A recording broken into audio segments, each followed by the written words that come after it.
La DPJ a encore une fois été vivement critiquée. L'organisation a refusé de reconnaître les conséquences qu'a pu subir une adolescente qui a été agressée sexuellement par un de ses intervenants. Cette fois, Jasmin, elle a été blâmée par un juge de la Cour supérieure. Oui, car il ne vient tout simplement pas que la DPJ, qui est là pour protéger les enfants, ait pu remettre en doute qu'une jeune victime d'agression sexuelle ait pu subir des conséquences. Vous allez voir des photos à l'écran de Martinez Senelia. En 2022, il était intervenant à la DPJ, Centre du Québec, Mauricie. Incroyable. Il a agressé sexuellement une jeune femme, en fait une adolescente de 16 ans. Il a été reconnu coupable devant une cour de justice au criminel et la DPJ reconnaît ces faits-là.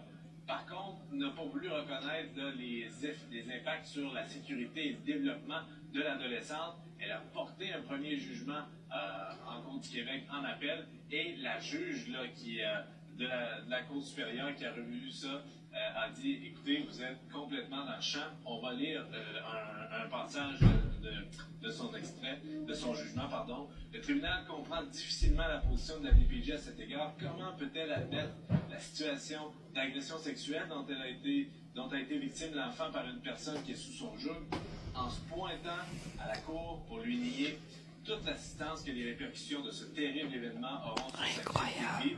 Une telle position s'inscrit en faux avec la mission première de la DPJ, qui est de veiller au bien-être des enfants les plus vulnérables de notre société. Et la DPJ qui défend toujours sa décision.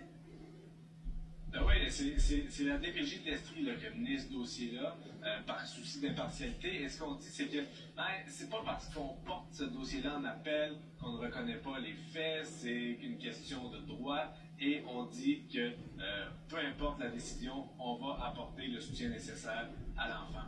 C'est ce qui est mentionné. Merci beaucoup, Jasmin.